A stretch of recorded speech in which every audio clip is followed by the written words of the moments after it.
আসসালামু আলাইকুম রহমতুল্লাহি ওবারাকাতুহ। প্রিয় দর্শক, আজকে আমরা 5 ওয়াক্ত নামাজ আদায়ের কিছু গুরুত্বপূর্ণ মাসআলা সম্পর্কে জানব। মাসআলাগুলো হলো, আপনি 4 রাকাত ফরজ নামাজ, সুন্নত নামাজ কিভাবে সূরা মিলিয়ে আদায় করবেন। প্রিয় দর্শক, 10টি সূরা দিয়ে কিভাবে আপনি নামাজ পড়বেন। আপনি যদি 10টি সূরা না জানেন তাহলে 4টি সূরা হলেও আপনি সেই নামাজ কিভাবে আদায় করবেন। আপনি যদি 4টি সূরাও না পারেন, কমপক্ষে 2টি সূরাও পারেন, সেই 2টি সূরা দিয়ে আপনি কিভাবে নামাজ আদায় করবেন। আপনি যদি কমপক্ষে 1টি সূরাও পারেন, সেই 1টি সূরা দিয়ে আপনি কিভাবে নামাজ আদায় করবেন। চলুন তাহলে আমরা বিষয়গুলো জেনে নেই। প্রথমে আমরা জানব কোন নামাজ কত রাকাত। আমরা প্রথমেই জানব ফজরের নামাজ কত রাকাত। ফজরের নামাজ হচ্ছে সুন্নতে মুআক্কাদা 2 রাকাত, এটা পড়তেই হবে। ফরজ 2 রাকাত পড়তেই হবে। ফজরের নামাজ মোট 4 রাকাত। এখন আমরা জানব জোহরের নামাজ কত রাকাত। জোহরের নামাজ প্রথমে আপনি সুন্নতে মুআক্কাদা 4 রাকাত আপনাকে পড়তে হবে। ফরজ 4 রাকাত পড়তেই হবে। এরপরে সুন্নতে মুআক্কাদা 2 রাকাত পড়তে হবে। নফল 2 রাকাত পড়লে সওয়াব, না পড়লে গুনাহ নাই। জোহরের নামাজ মোট 12 রাকাত। এরপরে জানবো আসরের নামাজ কত রাকাত। আসরের নামাজ প্রথমে সুন্নতে জায়েদা 4 রাকাত পড়লে সওয়াব, না পড়লে কোনো গুনাহ নাই। ফরজ 4 রাকাত পড়তেই হবে। আসরের নামাজ মোট 8 রাকাত। মাগরিবের নামাজ কত রাকাত। প্রথমেই মাগরিবের ফরজ 3 রাকাত পড়তেই হবে। এরপরে সুন্নতে মুআক্কাদা 2 রাকাত পড়তে হবে। নফল 2 রাকাত পড়লে সওয়াব, না পড়লে গুনাহ নাই। মাগরিবের নামাজ মোট 7 রাকাত। এখন আমরা জানবো এশার নামাজ কয় রাকাত। প্রথমেই এশার নামাজ হচ্ছে সুন্নতে জায়েদা 4 রাকাত পড়লে সওয়াব, না পড়লে গুনাহ নাই। এরপরে ফরজ 4 রাকাত পড়তেই হবে। এরপরে সুন্নতে মুআক্কাদা 2 রাকাত পড়তে হবে। বিতের 3 রাকাত পড়তেই হবে, কেননা বিতরের নামাজ পড়া ওয়াজিব নামাজ, কোনোভাবেই যেন বিতরের নামাজ ছুটে না যায়। এরপরে নফল 2 রাকাত পড়লে সওয়াব, না পড়লে গুনাহ নাই। এশার নামাজ মোট 15 রাকাত। প্রিয় দর্শক, সর্বমোট 46 রাকাত নামাজের মধ্যে 17 রাকাত ফরজ পড়তেই হবে, 12 রাকাত সুন্নত পড়তে হবে, আর বাকি 17 রাকাত সুন্নতে জায়েদা ও নফল পড়লে সওয়াব, না পড়লে গুনাহ নাই। প্রিয় দর্শক, এখন আমরা জানব 5 ওয়াক্ত নামাজে আপনারা সূরা কিভাবে মিলিয়ে পড়বেন। নামাজে সূরা মিলানোর নিয়ম। প্রিয় পাঠক, নামাজে কেরাত পড়া ফরজ। যদি কেউ কেরাত না পড়ে তাহলে তার নামাজ হবে না। আমি সহজে সূরা বা কেরাত মিলানোর সঠিক নিয়মটি উপস্থাপন করব। দর্শক, মনে রাখবেন, সকল প্রকার নামাজের প্রতি রাকাতে রাকাতেই সূরা ফাতিহা পড়তে হয়, মানে আলহামদু সূরা পড়তে হয়, এবং আলহামদু সূরার সাথে, মানে সূরা ফাতিহার সাথে কোরআন থেকে যে কোনো একটি সূরা বা কোনো সূরার অংশ বিশেষ কমপক্ষে 3 আয়াত পরিমাণ হতে হবে, এটি তেলাওয়াত করতে হয়। তবে 3 বা 4 রাকাত বিশিষ্ট ফরজ নামাজ, যেমন জোহরের 4 রাকাত ফরজ, আসরের 4 রাকাত ফরজ, মাগরিবের 3 রাকাত ফরজ ও এশার 4 রাকাত ফরজের প্রথম 2 রাকাতে সূরা ফাতিহার সাথে অন্য সূরা মিলিয়ে পড়তে হয়, আর পরের 2 রাকাত বা 1 রাকাতে শুধুমাত্র সূরা ফাতিহা আলহামদু সূরা পড়তে হয়, অন্য সূরা পড়তে হয় না। বিষয়টি আরও সহজভাবে বোঝার জন্য নিম্নের ছকে লক্ষ্য করুন। প্রিয় দর্শক, 2 রাকাত বিশিষ্ট সকল ফরজ, সুন্নত, নফল নামাজে সূরা মিলানোর নিয়ম একই রকম, অর্থাৎ উভয় রাকাতেই সূরা ফাতিহার সাথে অন্য সূরা মিলিয়ে পড়তে হয়। যেমন এখানে ধরুন, প্রথম রাকাতে সূরা ফাতিহার সাথে যে কোনো একটি সূরা পড়বেন, দ্বিতীয় রাকাতে সূরা ফাতিহার সাথে যে কোনো একটি সূরা পড়বেন। আবার 4 রাকাত বিশিষ্ট সকল সুন্নত ও নফল নামাজে সূরা মিলানোর নিয়ম একই রকম, অর্থাৎ প্রতি রাকাতে রাকাতে সূরা ফাতিহার সাথে অন্য সূরা মিলাতে হবে। যেমন এখানে দেখুন, প্রথম রাকাতে সূরা ফাতিহার সাথে যে কোনো সূরা পড়বেন, দ্বিতীয় রাকাতে সূরা ফাতিহার সাথে যে কোনো সূরা পড়বেন, তৃতীয় রাকাতে সূরা ফাতিহার সাথে যে কোনো সূরা পড়বেন, চতুর্থ রাকাতে সূরা ফাতিহার সাথে যে কোনো সূরা পড়বেন।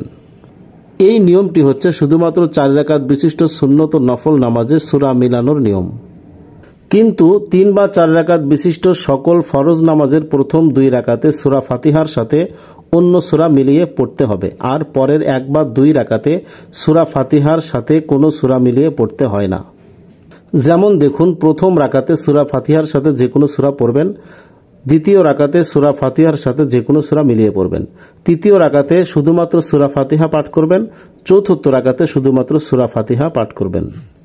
প্রিয় দর্শক, আমরা 2 রাকাত, 3 রাকাত, 4 রাকাত ফরজ, সুন্নত, নফল নামাজে সূরা মিলানোর নিয়ম জানলাম। এখন আমরা জানব মাত্র 10টি ছোট সূরা দিয়ে আপনি কিভাবে নামাজ আদায় করবেন। মাত্র 10 সূরায় সব নামাজ পড়ার নিয়ম। মনে করুন আপনি কোরআনুল কারীমের শেষের 10টি সূরা পারেন, যেমন সূরা ফিল, আলাম তারা, সূরা কুরাইশ, লিলাফি এই সূরা, 3 সূরা মাউন, আরাইতাল্লাজি, সূরা কাউসার, ইন্না আতাইনা, সূরা কাফিরুন, কুলিয়া, 6 সূরা নসর অর্থাৎ ইজাজা, 7 সূরা লাহাব অর্থাৎ তাব্বাত ইয়াদা, 8 সূরা ইখলাস অর্থাৎ কুল হুয়াল্লাহ, 9 সূরা ফালাক অর্থাৎ কুল আউযু বিরাব্বিল ফালাক, 10 সূরা নাস অর্থাৎ কুল আউযু বিরাব্বিন নাস। এই 10টি সূরা আপনি পারেন। এই 10টি সূরা দিয়ে আপনি যে কোনো নামাজ আদায় করতে পারবেন। যদি নামাজ হয় 2 রাকাত বিশিষ্ট, তাহলে সূরা ফাতিহার সাথে যে কোনো 2টি সূরা অর্থাৎ 10টি সূরার মধ্যে থেকে যে কোনো 2টি সূরা দিয়ে পড়লেই হবে। যেমন ধরুন প্রথম রাকাতে সূরা ফাতিহার সাথে যে কোনো সূরা, মনে করুন সূরা লাহাব পড়লেন। দ্বিতীয় রাকাতে সূরা ফাতিহার সাথে যে কোনো সূরা পড়লেন, মনে করুন সূরা নাস পড়লেন। দর্শক, এভাবে 2 রাকাত বিশিষ্ট নামাজ আপনি আদায় করে নেবেন। এখন আসুন, যদি নামাজটি হয় 4 রাকাত বিশিষ্ট সুন্নত বা নফল নামাজ, তাহলে সূরা ফাতিহার সাথে যে কোনো 4টি সূরা পড়লেই হবে। যেমন ধরুন প্রথম রাকাতে সূরা ফাতিহার সাথে যে কোনো সূরা, মনে করুন সূরা ফিল পড়লেন অর্থাৎ আলাম তারা। দ্বিতীয় রাকাতে সূরা ফাতিহার সাথে যে কোনো সূরা পড়বেন, মনে করুন সূরা কাফিরুন পড়লেন। তৃতীয় রাকাতে সূরা ফাতিহার সাথে যে কোনো সূরা পড়বেন, মনে করুন সূরা লাহাব পড়লেন। চতুর্থ রাকাতে সূরা ফাতিহার সাথে যে কোনো সূরা, মনে করুন সূরা নাস পড়লেন। এভাবে আপনি 4 রাকাত বিশিষ্ট সকল সুন্নত নফল নামাজ 10টি সূরার মধ্য থেকে যে কোনো 4টি সূরা দিয়ে মিলিয়ে আদায় করতে পারেন। প্রিয় দর্শক, যদি নামাজটি হয় 3 বা 4 রাকাত বিশিষ্ট ফরজ নামাজ, তাহলে সূরা ফাতিহার সাথে যে কোনো 2টি সূরা পড়লেই হবে। যেমন প্রথম রাকাতে সূরা ফাতিহার সাথে যে কোনো সূরা, মনে করুন সূরা কুরাইশ পড়লেন। দ্বিতীয় রাকাতে সূরা ফাতিহার সাথে যে কোনো সূরা, মনে করুন সূরা ইখলাস অর্থাৎ কুল হুয়াল্লাহ সূরা পড়লেন। তৃতীয় রাকাতে সূরা ফাতিহার সাথে কোনো সূরা মিলাবেন না। চতুর্থ রাকাতে সূরা ফাতিহার সাথে কোনো সূরা মিলাতে হবে না। প্রিয় দর্শক, গুরুত্বপূর্ণ কিছু প্রশ্ন উত্তর জেনে রাখুন। যেমন, সূরা কি উপর থেকে নিচের দিকে সিরিয়ালে পড়তে হবে? যেমন সূরা ফিল, সূরা কুরাইশ, সূরা মাউন, সূরা কাউসার এভাবে। উত্তর, সিরিয়ালে পড়া ভালো, তবে না পড়লে সমস্যা নাই, নামাজ হয়ে যাবে। 2, আগের সূরা পরে আর পরের সূরা আগে, এভাবে কি নামাজ হবে? জি, নামাজ হবে, তবে উপর থেকে নিচের দিকে পড়া ভালো, মানে সিরিয়ালে পড়া ভালো। 3, প্রথম রাকাতে ভুলে সূরা নাস পড়েছি, এখন পরের রাকাতে কি পড়ব? উত্তর, সূরা বাকারার প্রথম থেকে অথবা পুনরায় সূরা নাস বা যে কোনো সূরা পড়লে নামাজ হয়ে যাবে। 4, মাত্র 1 আয়াত দিয়ে কি নামাজ পড়তে পারবো? উত্তর, জি পড়তে পারবেন, যদি আয়াতটি বড় হয়, অর্থাৎ ছোট 3 আয়াত পরিমাণ যদি হয়। 5, আমি মাত্র 4টি, 2টি বা 1টি সূরা পারি, আমি কি সকল নামাজ পড়তে পারবো? উত্তর, জি পড়তে পারবেন। কিভাবে আদায় করবেন সামনে আমরা আলোচনা করব।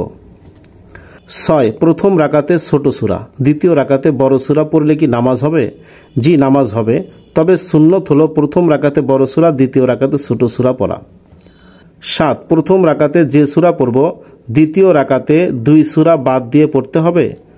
উত্তর, শুধু ফরজ নামাজে 2 সূরা বাদ দিয়ে পড়া ভালো, তবে না পড়লে সমস্যা নাই, আর বাকি সুন্নত ও নফল নামাজে যে কোনো সূরা পড়া যাবে। 8, বিতের নামাজে 3 রাকাতের প্রত্যেক রাকাতেই সূরা ফাতিহার সাথে অন্য সূরা মিলাতে হবে কি? উত্তর, জি, প্রত্যেক রাকাতেই সূরা ফাতিহার সাথে অন্য সূরা মিলাতে হবে। 9, মনে করুন জোহর নামাজ 12 রাকাত, এখন কি সূরা ফিল থেকে সূরা নাস পর্যন্ত সিরিয়ালে পড়তে হবে? উত্তর, না, প্রথম থেকেই সিরিয়ালে পড়তে হবে জরুরি নয়, এটা আপনার ইচ্ছা। প্রথম থেকেও পড়তে পারেন, আবার মধ্যখান থেকেও পড়তে পারেন। যেমন প্রথম 4 রাকাতে সূরা নসর, লাহাব, ইখলাস, ফালাক, আবার পরের 4 রাকাতে অন্য সূরা পড়তে পারেন। 10, একই রাকাতে পরপর 2 সূরা পড়া যাবে কিনা? উত্তর, সুন্নত বা নফল নামাজে পড়া যাবে, ফরজ নামাজে না পড়াই ভালো। প্রিয় দর্শক, এখন আমরা জানবো মাত্র 4টি সূরা দিয়ে আপনি সব নামাজ কিভাবে পড়বেন। মাত্র 4 সূরা দিয়ে সব নামাজ পড়ার নিয়ম। মনে করুন আপনি কোরআনুল কারীমের শেষের মাত্র 4টি সূরা পারেন, যেমন সূরা লাহাব, তাব্বাত ইয়াদা, সূরা ইখলাস, কুল হুয়াল্লাহ সূরা, সূরা ফালাক, কুল আউযু বিরাব্বিল ফালাক, সূরা নাস, কুল আউযু বিরাব্বিন নাস। এই 4টি সূরা ছাড়া আর কোনো সূরা আপনি পারেন না, তাহলেও সকল নামাজ পড়া যাবে। তবে একজন মুসলিম হিসাবে কমপক্ষে 10টি সূরা মুখস্থ থাকা প্রয়োজন। প্রিয় দর্শক, 2 রাকাত বিশিষ্ট যে কোনো নামাজই হোক না কেন, সূরা ফাতিহার সাথে উপরের 4টি সূরা থেকে যে কোনো 2টি সূরা পড়লেই হবে। এই 4টি সূরা থেকে যে কোনো 2টি সূরা পড়বেন 2 রাকাত বিশিষ্ট সকল নামাজে। যেমন প্রথম রাকাতে সূরা ফাতিহার সাথে সূরা ইখলাস পড়বেন, দ্বিতীয় রাকাতে সূরা ফাতিহার সাথে সূরা ফালাক পড়লেন। প্রিয় দর্শক, যদি নামাজটি হয় 4 রাকাত বিশিষ্ট সুন্নত বা নফল নামাজ, তাহলে সূরা ফাতিহার সাথে উপরের 4টি সূরা সিরিয়ালে প্রতি রাকাতে পড়লেই হবে। যেমন প্রথম রাকাতে সূরা ফাতিহার সাথে সূরা লাহাব পড়বেন, দ্বিতীয় রাকাতে সূরা ফাতিহার সাথে সূরা ইখলাস পড়লেন, তৃতীয় রাকাতে সূরা ফাতিহার সাথে সূরা ফালাক পড়লেন, চতুর্থ রাকাতে সূরা ফাতিহার সাথে সূরা নাস পড়লেন। যদি নামাজটি হয় 3 বা 4 রাকাত বিশিষ্ট ফরজ নামাজ, তাহলে সূরা ফাতিহার সাথে যে কোনো 2টি সূরা পড়লেই হবে। যেমন প্রথম রাকাতে সূরা ফাতিহার সাথে সূরা লাহাব পড়লেন, দ্বিতীয় রাকাতে সূরা ফাতিহার সাথে সূরা নাস পড়লেন, তৃতীয় রাকাতে সূরা ফাতিহা শুধুমাত্র সূরা ফাতিহা পড়বেন, কোনো সূরা মিলাতে হবে না, কারণ ফরজ নামাজ। চতুর্থ রাকাতে সূরা ফাতিহার সাথে কোনো সূরা মিলাতে হবে না, কারণ এটি ফরজ নামাজ। প্রিয় দর্শক, এখন আমরা জানবো মাত্র 2টি সূরা দিয়ে আপনি কিভাবে সকল নামাজ আদায় করবেন। মাত্র 2 সূরা দিয়ে সব নামাজ পড়ার নিয়ম। মনে করুন আপনি কোরআনুল কারীমের শেষের মাত্র 2টি সূরা পারেন, কুল আউযু বিরাব্বিল ফালাক, কুল আউযু বিরাব্বিন নাস। এই 2টি সূরা ছাড়া আর কোনো সূরা আপনি পারেন না, তাহলেও সকল নামাজ পড়তে পারবেন। তবে একজন মুসলিম হিসাবে কমপক্ষে 10টি সূরা মুখস্থ রাখা প্রয়োজন। প্রিয় দর্শক, 2 রাকাত বিশিষ্ট যে কোনো নামাজই হোক না কেন, সূরা ফাতিহার সাথে উপরের 2টি সূরা পড়লেই হবে। যেমন প্রথম রাকাতে সূরা ফাতিহার সাথে সূরা ফালাক পড়বেন, দ্বিতীয় রাকাতে সূরা ফাতিহার সাথে সূরা নাস পড়বেন। যদি নামাজটি হয় 4 রাকাত বিশিষ্ট সুন্নত বা নফল নামাজ, তাহলে সূরা ফাতিহার সাথে উপরের 2টি সূরা এভাবে পড়বেন। প্রথম রাকাতে সূরা ফাতিহার সাথে সূরা ফালাক পড়বেন, দ্বিতীয় রাকাতে সূরা ফাতিহার সাথে সূরা নাস পড়বেন, তৃতীয় রাকাতে সূরা ফাতিহার সাথে সূরা ফালাক পড়বেন, চতুর্থ রাকাতেও সূরা ফাতিহার সাথে সূরা নাস পড়বেন। যদি নামাজটি হয় 3 বা 4 রাকাত বিশিষ্ট ফরজ নামাজ, তাহলে সূরা ফাতিহার সাথে উপরের 2টি সূরা পড়লেই হবে। যেমন প্রথম রাকাতে সূরা ফাতিহার সাথে সূরা ফালাক পড়লেন, দ্বিতীয় রাকাতে সূরা ফাতিহার সাথে সূরা নাস পড়লেন, তৃতীয় রাকাতে সূরা ফাতিহার সাথে কোনো সূরা পড়বেন না, কেননা ফরজ নামাজ। চতুর্থ রাকাতে শুধুমাত্র সূরা ফাতিহা পড়বেন, কোনো সূরা মিলাতে হবে না, কেননা ফরজ নামাজ। প্রিয় দর্শক, এখন আমরা জানবো মাত্র 1টি সূরা দিয়ে আপনি কিভাবে সকল নামাজ আদায় করবেন। মাত্র 1 সূরা দিয়ে সব নামাজ পড়ার নিয়ম। মনে করুন আপনি কোরআনুল কারীমের শেষের মাত্র 1টি সূরা পারেন, তাহলে সূরা কাউসার, ইন্না আতাইনা সূরা বা এরকম মাত্র 1টি সূরা পারেন। এই সূরাটি ছাড়া আর কোনো সূরা পারেন না, তাহলেও সকল নামাজ পড়া যাবে। তবে দ্রুত গতিতে কমপক্ষে 4টি সূরা মুখস্থ করে নেবেন, কারণ এক্ষেত্রে ফরজ নামাজ মাকরুহ হয়। যেহেতু আপনি আর কোনো সূরা পারেন না, সেহেতু 1 সূরা দিয়ে নামাজ আদায় করবেন, কারণ নামাজ ফরজ ইবাদত কোনোভাবেই ছেড়ে দেওয়া যাবে না। দর্শক, নামাজটি যদি হয় 2 রাকাত বিশিষ্ট, তবে যে কোনো নামাজই হোক না কেন সূরা ফাতিহার সাথে উভয় রাকাতে সূরা কাউসার পড়ে নেবেন। যেমন প্রথম রাকাতে সূরা ফাতিহার সাথে সূরা কাউসার পড়বেন, পরের রাকাতেও সূরা ফাতিহার সাথে সূরা কাউসার পড়বেন। প্রিয় দর্শক, যদি নামাজটি হয় 4 রাকাত বিশিষ্ট সুন্নত বা নফল নামাজ, তবে সূরা ফাতিহার সাথে প্রতি রাকাতে সূরা কাউসার পড়বেন। যেমন প্রথম রাকাতে সূরা ফাতিহার সাথে সূরা কাউসার পড়বেন, দ্বিতীয় রাকাতে সূরা ফাতিহার সাথে সূরা কাউসার পড়বেন, তৃতীয় রাকাতে সূরা ফাতিহার সাথে সূরা কাউসার পড়বেন, চতুর্থ রাকাতেও সূরা ফাতিহার সাথে সূরা কাউসার পড়বেন। এই হচ্ছে 4 রাকাত বিশিষ্ট সুন্নত বা নফল নামাজে মাত্র 1টি সূরা দিয়ে কিভাবে আপনি নামাজ আদায় করবেন সূরা মিলিয়ে। যদি নামাজটি হয় 3 বা 4 রাকাত বিশিষ্ট ফরজ নামাজ, তাহলে সূরা ফাতিহার সাথে প্রথম 2 রাকাতেই সূরা কাউসার পড়তে হবে, বা আপনি যে 1টি সূরা পড়েন সেই 1টি সূরা দিয়ে আপনি ওই 3 বা 4 রাকাত বিশিষ্ট ফরজ নামাজ আদায় করে নেবেন। যেমন প্রথম রাকাতে সূরা ফাতিহার সাথে সূরা কাউসার পড়বেন, দ্বিতীয় রাকাতে সূরা ফাতিহার সাথে সূরা কাউসার পড়বেন, বা যে সূরাটি পারেন যে 1টি সূরা সেটি দিয়ে পড়বেন।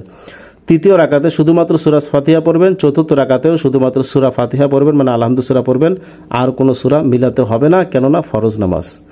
প্রিয় দর্শক, আশা করি আপনারা জানতে পেরেছেন যে কিভাবে আপনারা 10টি সূরা দিয়ে, 4টি সূরা দিয়ে, 2টি সূরা বা 1টি সূরা দিয়ে আপনারা সকল নামাজ আদায় করতে পারবেন।